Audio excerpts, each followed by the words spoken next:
মানিকগঞ্জের সিংগাইরে সাবেক রাষ্ট্রপতি মেজর জিয়াউর রহমানের ছোট ছেলে ক্রীড়া সংগঠক আরাফাত রহমান কোকোর চিতি ফুটবল টুর্নামেন্টের উদ্বোধনী ম্যাচ অনুষ্ঠিত হয়েছে।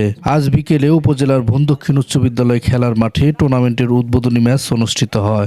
বনদক্ষিণ স্পোর্টিং ক্লাবের আয়োজনে সভাপতি মোহাম্মদ শামসুর রহমান বাবুর সার্বিক সহযোগিতায় টুর্নামেন্টের উদ্বোধন করেন ধল্লা ইউনিয়ন বিএনপি সাধারণ সম্পাদক মোহাম্মদ আলতাফ হোসেন, বনদক্ষিণ বাজার বণিক সমিতির সভাপতি ও উপজেলা বিএনপি নেতা মোহাম্মদ ইদ্রিস আলীর সভাপতিত্বে। এ সময় অন্যদের মধ্যে উপস্থিত ছিলেন উপজেলা বিএনপির স্বাস্থ্য বিষয়ক সম্পাদক মোহাম্মদ শাহাদত হোসেন জিল্লুর, গণস্বাস্থ্য বিষয়ক সম্পাদক মোহাম্মদ আমিনুর রহমান, উপজেলা ছাত্র দলের সাবেক আহ্বায়ক মাহবুব রহমান রনি, যুগ্ম আহ্বায়ক মোহাম্মদ তালিম খান, ধল্লা ৫ নং ওয়ার্ডের ইউপি সদস্য মোহাম্মদ আনসার আলী, ইউনিয়ন যুব দলের যুগ্ম আহ্বায়ক মোহাম্মদ রমজান আলী, সাবেক সেনা কর্মকর্তা মোহাম্মদ শহীদুল ইসলাম সহ অনেকেই।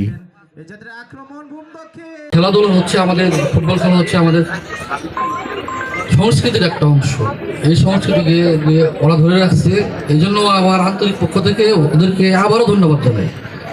ঝগড়া বিবাদ না হয়, সবাই মিলেমিশে খেলবে, এই দৃষ্টি রেখে আমার বক্তব্য শেষ করছি।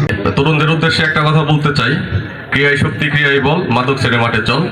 তো সবাই খেলাধুলার সাথে সম্পৃক্ত থাকবেন।